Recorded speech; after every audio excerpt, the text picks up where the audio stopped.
Hola, good people, and welcome back to We Are the New Normal. I am Sam, and this is Bitch Bloop. Yeah, me and my friend, used to call that a bitch bloop. Like every time you want to take like the perfect picture, and like your little zit friend just decides that she's just going to, be the star of the show. She gets the bitch bloop perfect picture. Anyway. Thanks for coming to see me today. So, today on this lovely, lovely sunny day, I'm so happy that we are just that much closer to spring and I'm out here enjoying my sunshine, back outside making my videos. So, wanted to give you guys some vital information on water. Something that a lot of people think that I guess we pretty familiar with, and what we need to know about water and dehydration. But in doing a little research on my own, I just discovered so many problems that stem from just simply being dehydrated, not having enough water in your body. So some of the, I guess, more known or obvious symptoms of dehydration would be obviously dry mouth, excessive thirst. One that I don't think a lot of people know is constant hunger. A lot of times when we are hungry, we are actually not hungry, we are thirsty, but in our bodies it feels like hunger. So a good example of this is, let's say you smoke marijuana. A lot of people who are smokers know that after you smoke you get what's called the munchies, and they eat and eat and eat and will eat themselves to death. And what's really happening is they're not hungry, they are thirsty. And it is disguising itself as hunger. So you get the munchies and you eat and eat and eat until you're just stuffed and probably pass out. But it is actually hunger. That is a side effect of smoking marijuana, that it does dehydrate you. And I also found out that using CBD oil also has that effect. So for those of you who are trying to take advantage of the benefits of CBD oil, please be careful that when you use it, you have to keep yourself hydrated. You have to drink a lot of water because it seems to have the same dehydrating effects as smoking marijuana. So, some other symptoms of dehydration that I think most people are aware of is darker urine. That's always an indicator that you need to drink more. The normal color of urine that indicates that you have a proper amount of water is just very lightly yellow. There is a such thing as too much water, and if you are consistently urinating and it is absolutely clear, that also can be an indicator of just too much water. And when you consume too much water, I guess what you need to be concerned about is that not that your body is dehydrated, obviously, but that the water is flushing out minerals that your body needs. So if you overdo it and you flush out important minerals, your body will also be negatively affected. So there needs to be a perfect balance. Ooh, the sun. Alrighty, so let's do, okay, here we go. So let's say some other symptoms. Headaches. That's what a hangover is. When you drink and alcohol dehydrates your body, the next day, that killer headache is due to lack of water in your brain cells, and your brain is crying out for water. So obviously headaches. Headaches are definitely a symptom of dehydration. Dizziness, lightheadedness, fatigue, something that so many people suffer from today, and it's hard to actually pinpoint what the cause of fatigue is, because if you Google fatigue as a symptom, I mean, it'll give you such a wide range of diseases, illnesses, problems that could be present, and fatigue is the symptom of it. But definitely dehydration, not enough water, fatigue is definitely an indicator of that. Muscle cramps. Also a big one is confusion and mental fog. If you're having difficulty just with what you believe is your normal brain function, having organized, cohesive thoughts, things like that, drink some water. It could definitely be due to lack of enough water in the brain cells. Excessive sweating. I know it may seem like, how could you excessively sweat if you are dehydrated, but that is definitely a sign of lack of water in your system. So look into that as well. Dry skin, obvious. Fever and increased heart rate or decreased blood pressure. All of these come from water, because when the cells are starved of water, they don't function properly, and obviously it will increase your heart rate because it is putting more pressure on your system to do what it normally does without what it normally needs to perform those functions. So fever, increased heart rate, decreased blood pressure, all signs of dehydration. Another one that I wasn't aware of is craving sugar. Craving sugar is a sign of dehydration. You wonder why you want to continually eat chocolate or sweet things or cookies or carbs or things like that. It could be a sign that your body is starving for water. All right, so let's get into the more serious effects of dehydration, ones that can always be worked on and reversed. But one that we keep hearing a lot about today is insulin resistance. Insulin resistance simply means that your cells are unable to absorb sugar, so therefore it is overloaded in your bloodstream.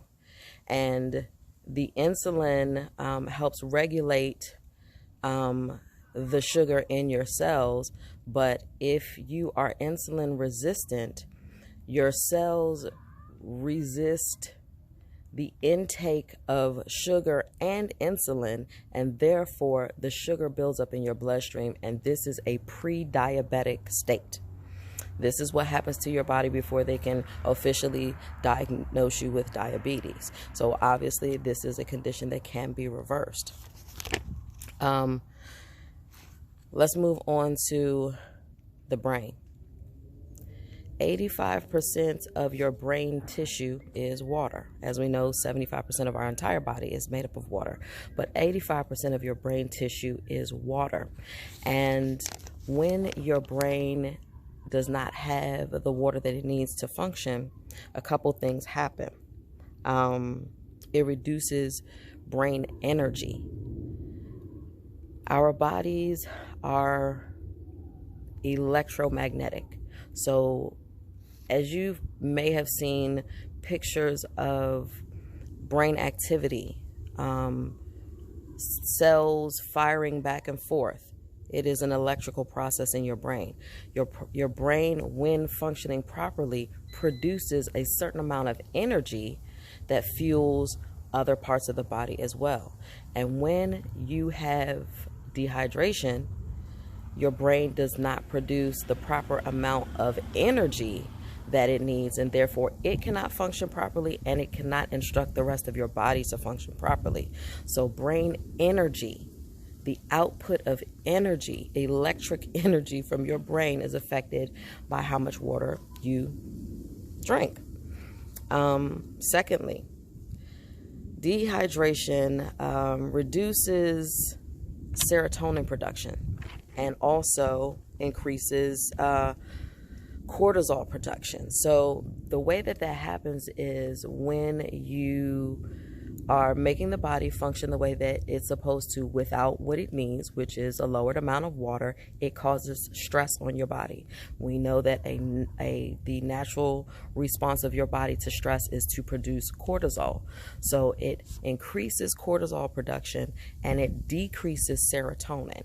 So it's just like a double whammy when you don't have enough water in your system. And this double whammy hits you in the form of depression. When you cannot manage your stress, when your body cannot manage its stress, it appears in the form of depression. There is a direct link between dehydration and depression. There's a direct link between dehydration and anxiety. There is a direct link between dehydration and panic attacks. Isn't that great? That's wonderful. Instead of having to pop pills, drink water. It's amazing. It's amazing how simple our bodies are. We're finding out more and more each day as people move towards more natural solutions that I guess it's just was the problem that the pills that we were taking were simply treating the symptoms, so we weren't getting the proper indications that our body was giving us that we needed certain things. And I think that it's absolutely amazing that simply drinking more water, keeping your body hydrated, reduces stress on your body, therefore reducing stress on your mental. Drink water. Keeping your body hydrated is crucial to all body functions. And it's not just, okay, it'll make my heart beat properly and it'll make me, lose weight. But now we're understanding that not only does eating right and having enough fluid in our body affect us on a physical level, it also affects us on a mental level. I think people are starting to draw the correlation between depression and anxiety simply being a function of the body, that mood and temperament and depression and mental illnesses are simply a physical manifestation, or a less physical, an intangible manifestation of physical problems with the body. So I think that's wonderful. I think that that's wonderful to find out that it's not something, that we don't understand, and it's so, abstract that, we have to go through therapy and find the right pill concoctions and cocktails to heal ourselves, when sometimes all we need is a little bit of sunlight, some exercise, and water. So if you are experiencing any of these things, I'm going to run down the symptoms again: excessive thirst, hunger, dry mouth, headache, dizziness, lightheadedness, fatigue, muscle cramps, confusion or brain fog, excessive sweating, fever, increased heart rate, decreased blood pressure, dry skin, dark colored urine, insulin resistance, high blood sugar, high cortisol levels, low serotonin levels. All of these things can be addressed with proper hydration of the body. I think it's a wonderful thing. How simple is that remedy? Keep the body hydrated. So, to find out a safe amount of water and the proper amount of water for your body, the rule of thumb is that you drink in ounces half of your pounds of weight. So let's say you weigh 100 pounds, you need to daily consume 50 ounces of water. That is the safe amount to keep a proper balance between the minerals in your body and hydration. You don't want to flush out. We need iodine, we need potassium, we need magnesium, and all of those trace minerals can get washed out if we drink too much water. Also, if you are drinking purified water, be careful of that. I wouldn't drink that on a consistent basis. That is known to be the type of water that does not contain any minerals whatsoever, and if you consistently drink that, it will just rob your body of the minerals that is present. It's okay to drink it every now and then if it's the only thing that you have, but be mindful of purified water. The best water is mineral water or natural spring water. If you can't, hold on. Excuse me. If you cannot get mineral water or spring water, the best thing to do is boil water. Drink distilled water. A lot of tap water is not good. It contains fluoride. Fluoride is a poison. It is in our toothpaste, and it is actually a poison. If you look on the back of your toothpaste tube, it does urge you that if you swallow even a small amount of it, to call poison control. Fluoride is a poison to our system. What fluoride does not allow your body to metabolize magnesium, and that would have, there's so many bad effects from that. One of the main effects is muscle cramps, because magnesium helps to control muscle motility. You can have digestive problems. A lot of people get what's the word that I'm looking for? Constipated, because without magnesium, the muscles in the intestines and the bowels tend to be lazy and do not move fecal matter out. So fluoride, let's try to stay away from that. So in order to be able to consume water without having to always buy water, distilled water is a good choice.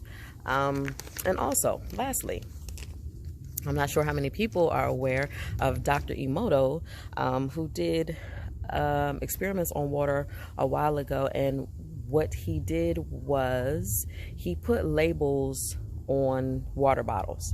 And let's say one of the labels said love, the other one said anger, the other one said hate, one said, compassion. And he labeled the bottles, and then when he froze the water, he photographed the water crystals under a microscope. The crystals of the bottles of water that had positive things written on them were beautifully symmetrical, just gorgeous, beautiful snowflake type crystals.